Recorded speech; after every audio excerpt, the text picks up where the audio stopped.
Hey guys, so basically I'm sorry I look kind of tired and stuff.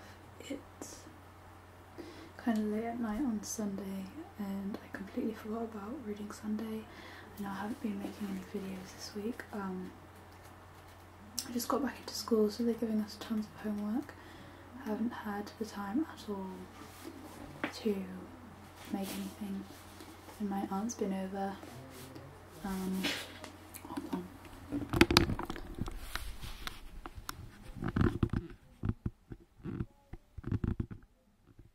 Sorry. My aunt's been over from France, and I've been spending time with her and family and stuff. So there's really not been the time. Do apologise. I'm going to try and upload more. And I say this a lot, but I'm just a bit worried because I'm going to have my GCSEs coming up soon, so they're going to be quite important. I don't know how many videos I'll be able to get out a week. I don't know if it'll just be one or if I'll be able to make any more than that. So yeah, I'm going to be reading The Book Thief like every week. I don't know, it doesn't seem like it's progressing very fast, but that's okay, we can take our time. I don't mind taking time, it's cool with me.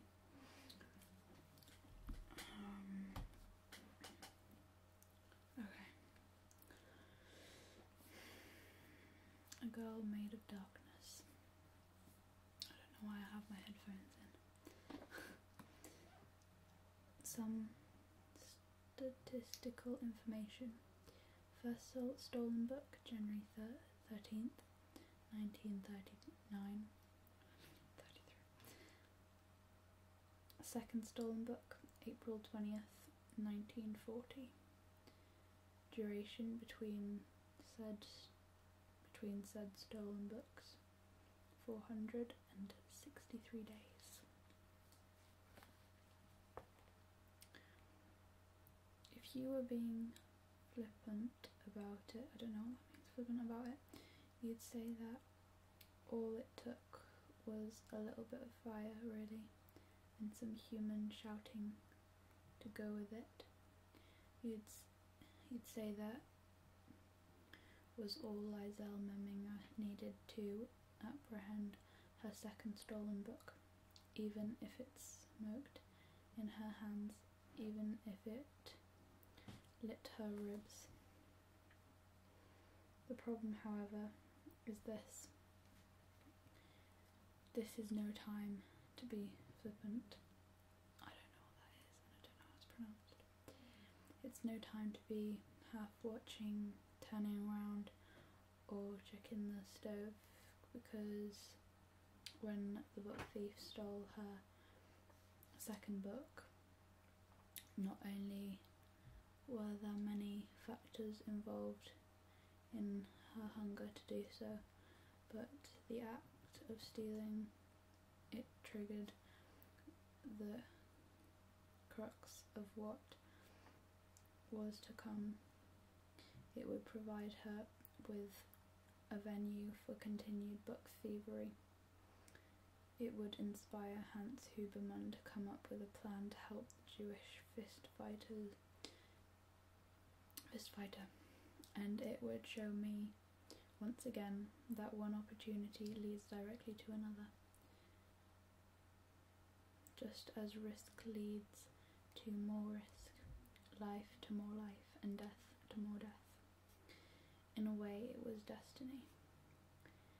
You see, people may tell you that Nazi Germany was built on anti-Semitism and somewhat zealous leader, and a nation of hate-fed bigots, but it would have all come to nothing had the Germans not loved one particular activity to burn. Germans love to burn things: shops, synagogues,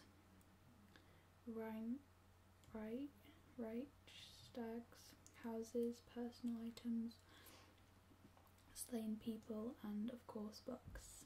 They enjoyed a good book burning alright, which gave people who were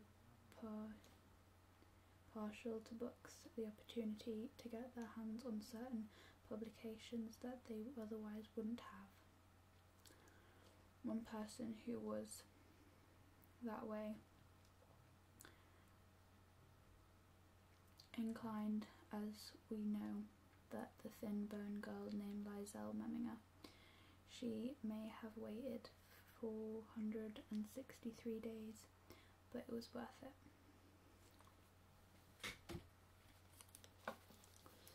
At the end of an afternoon which had contained much excitement, much beautiful evil, one blood-soaked ankle, and a slap from a trusted hand, Liesel Memminger attained her school success story.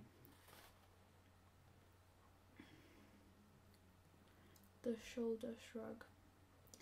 It was a blue book with red writing engraved on the cover, and there was a small picture of a cuckoo bird under the title, also red.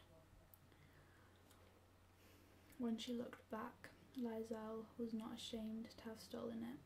On the contrary, it was pride that more resembled the small pool of felt something in her stomach, and it was anger and dark hatred that had fueled her desire to steal it. In fact, on April 20th, the Führer's birthday, when she snatched that book from beneath a steam heap of ashes, Liesel was a girl made of darkness. The question, of course, should be why. What was there to be angry about? What happened in the past 4 or 5 months to accumulate in such a feeling? In short, the answer travelled from Himmel Street to Führer, to the unfindable location of her real mother, and back again. Like most mystery, it started with apparent happiness.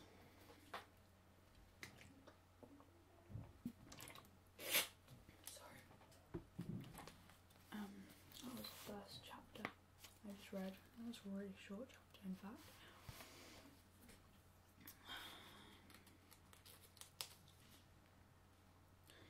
The joy of cigarettes.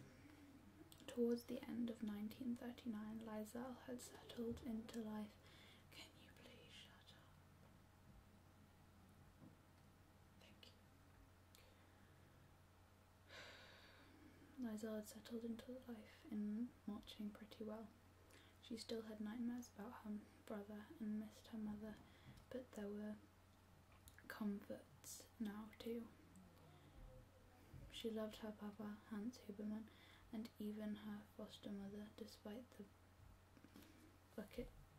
bucketings, abusages, and verbal assaults. She loved and hated her best friend, Rudy Steiner, which was perfectly normal. And she loved the fact that despite her failure in the classroom, her reading and writing were definitely improving and would soon be on the verge of something respectable. All of this resulted in at least some form of contentment, and would soon be built upon to approach the concept of being happy. The keys of happiness. Finishing the Gravedigger's Handbook, escaping the ire of Sister Maria, receiving 2 books for Christmas.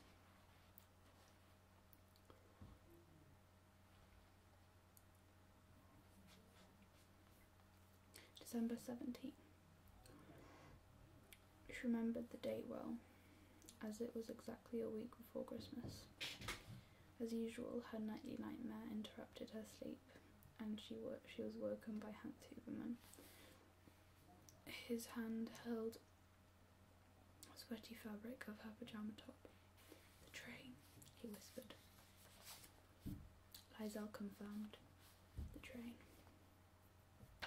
She gulped the air until she was ready, and they began reading from the 11th chapter of the Gravedigger's Handbook. Just past 3 o'clock they finished it, and only the final chapter, respecting the graveyard, remained. Papa was, his silver eyes swallowed in the tiredness and his face awash with whiskers,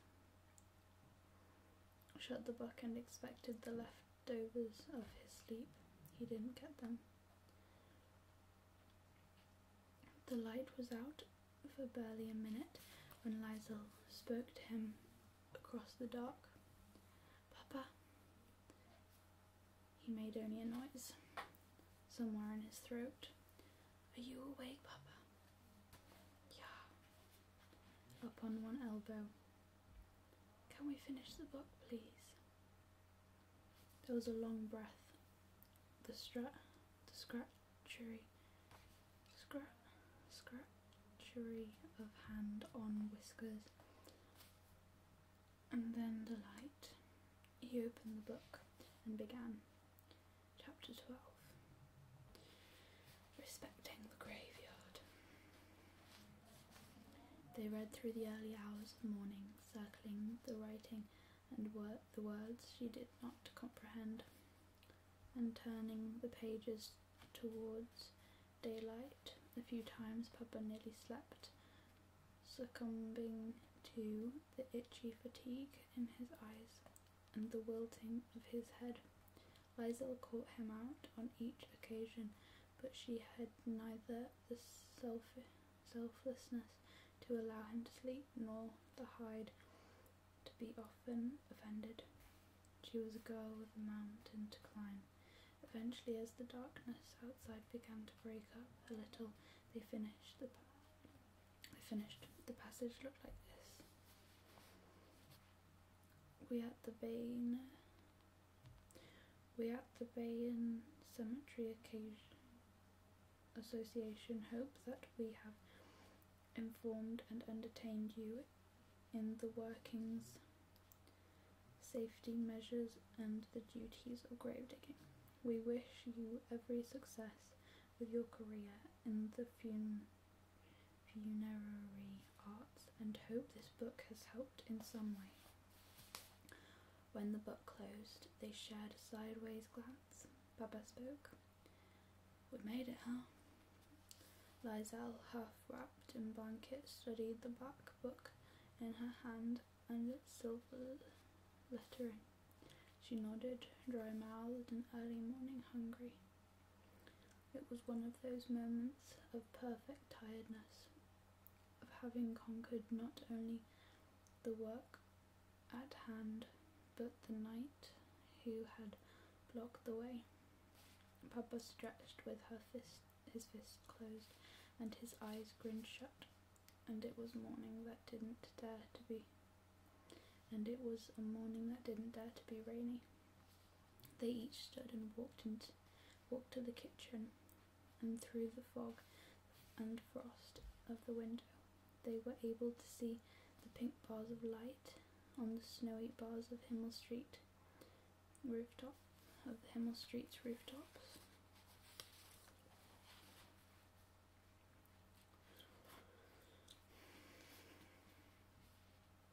Look at the colours. Look at the colours, Papa said.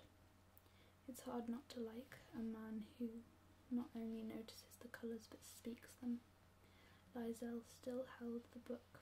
She gripped it tighter as the snow turned orange.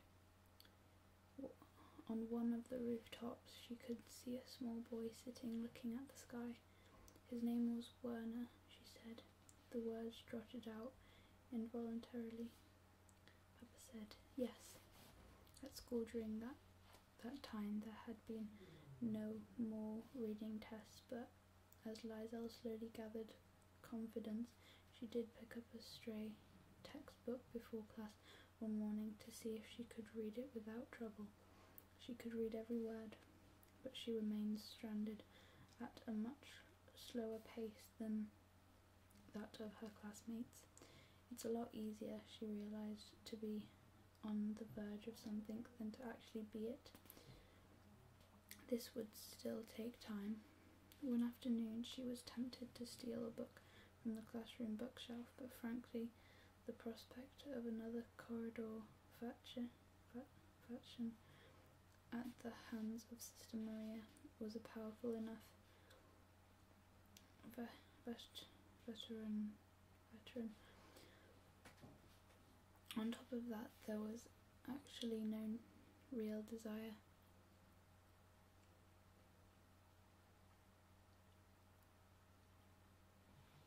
in her to take the books from school. It was most likely the intensity of her November failure that caused this lack of interest, but Lizel wasn't sure.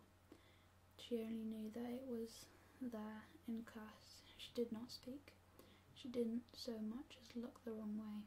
As winter set in, she was no longer a victim of Sister Maria's frustrations, preferring to watch as the others were marched out to the corridor and given their just reward. My mum laughs so loudly. It's kind of embarrassing. Marched out the corridor and given their just rewards. The sound of the other students struggling in the hallway was not particularly enjoyable, but the fact that it was someone else, if not a true comfort, a relief.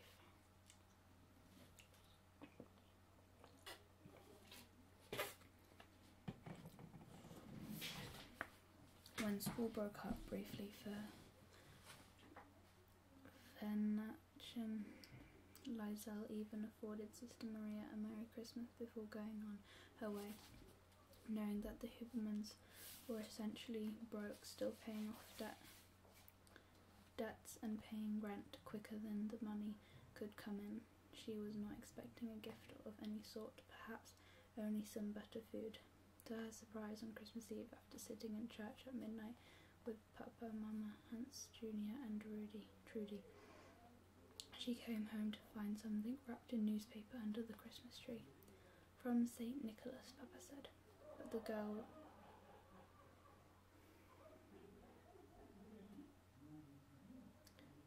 was not fooled. She hugged both her foster parents with snow still laid across her shoulders, unfurling the paper. She unwrapped two small books.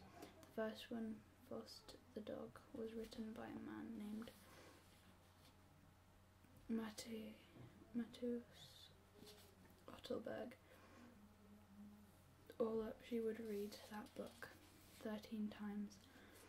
On Christmas Eve, she read the first 20 pages at the kitchen table while Papa and Hans Jr. argued about a thing she did not understand, something called politics. Later, they read some more in bed, adhering to the tradition of circling the words she didn't know and writing them down. Foster the Dog also had pictures, lovely calves and ears, and caricatures of a German shepherd with an obscene drooling problem and the ability to talk. The second book was called The Lighthouse and was written by a woman, Ingrid Rippenstein.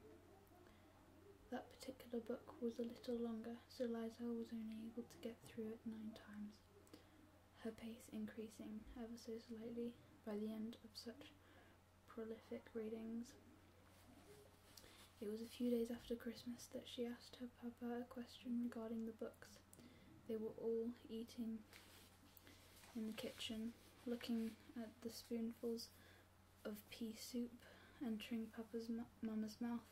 She decided to shift her focus to Papa. There's something I need to ask. At first there was nothing. And it was Mama, her mouth still half full. I just wanted to know how you found the money to buy my books. A short grin was smiled into Papa's spoon. Short grin was smiled into Papa's spoon. You really want to know? Of course. From his pocket, Papa took what was left of his tobacco ration and began rolling a cigarette, at which Lizel became impatient. Are you going to tell me or not? Papa laughed. But I am telling you, child. He completed the production of one cigarette, flipped it on a table and began on another, just like this. That was when Mama finished her soup with a clank, suppressed a burp, and answered for him. That Sorkel, she said. You know what he did? He rolled up all his filthy cigarettes, went to the market when it was in town and traded them with some gypsy. 8 cigarettes per book. Papa shoved one to his mouth in triumph. He lit it up, took in the smoke. Praise the Lord for cigarettes, huh, Mama? Mama only handed him one of her trademark looks of disgust, followed by the most common ration of her vocabulary. Sorkel is probably a swear word, I shouldn't say that. I don't know what it is. Lizel swapped a wink with her Papa and finished eating her soup. As always, one of her books was next to her. She could not deny that the answer to her question had been more than satisfactory. There were not many people who could say that their education had been paid for with cigarettes. Mama, on the other hand, said that if Hans Huberman was any good at all, he would trade some tobacco for the new dress she was in desperate need of, or some better shoes. But no, she emptied the words out into the sink. When it comes to me, you'd rather smoke a whole ration, wouldn't you?